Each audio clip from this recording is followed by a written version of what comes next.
sasa nikushikishe katika mambo ya msingi sana kwa wale watu ambao wanaanza biashara, ndo wana ndoto ya kuwa ni wafanyabiashara wakubwa sana kama alikuwa Dewji na wengine. Unaona bwana, lakini changamoto inakuwa kwamba ni kama ilivyo njia bwana, haijanyoka hivi, ina kona nyingi, vitu vingi sana ya, hata biashara iko hivyo hivyo. Lakini cha kushangaza sana ni hiki hapa, mimi na wewe tunapokuwa ndani ya chumba kimoja tunaweza tukawa tofauti, aidha kwa urefu, aidha kwa kimo, unene na vitu vingine, lakini tunapotoka nje ya chumba au nje ya nyumba tuliopo, mimi na wewe unanisikiliza, wote tunaliona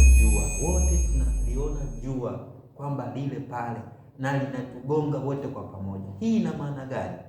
Unaweza ukawa ndo umeanza biashara, lakini unapoamua sasa kutoka, lazima upate profit whatever it will take.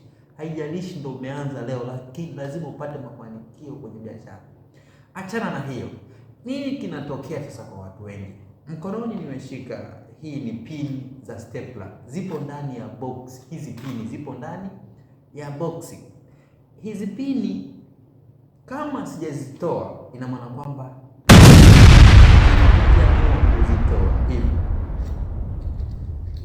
nikaamua kuzitoa na nikasema niziweke kwenye sehemu husika ili ziweze kuanza kufanya kazi.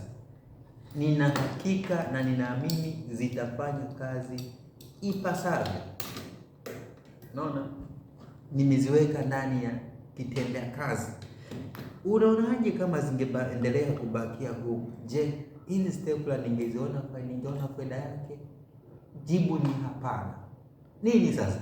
Wapo watu ambao wana mawazo makubwa ya biashara, wanatamani kila siku niende nikafanya biashara, lakini bado wapo ndani ya boksi, hawajatoka. Ina maana kwamba kama hawajatoka, huwezi ukaona matunda. Sasa unayenisikiliza, hebu nikushauri rafiki yangu, toka ndani ya boksi ambalo umefungiwa, nenda ukafanya mambo yaliyo makubwa.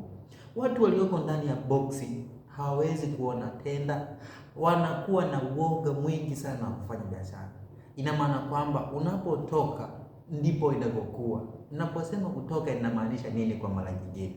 Inamaanisha kwamba yamkini wewe ulikuwa haujajisajili. Nenda kasajili biashara zako, uanze kufanya biashara kihalali, uanze kupata tenda, uanze kupata vitu vya msingi ambavyo vinakusaidia kuleta profit katika organization yako. Hayo ni machache ambayo nilitamani sana nikushare na wewe siku ya leo. Langu jina ni Peter Mboje Samike, mwalimu na mkufunzi na mshauri pia wa masuala ya biashara. Asante sana.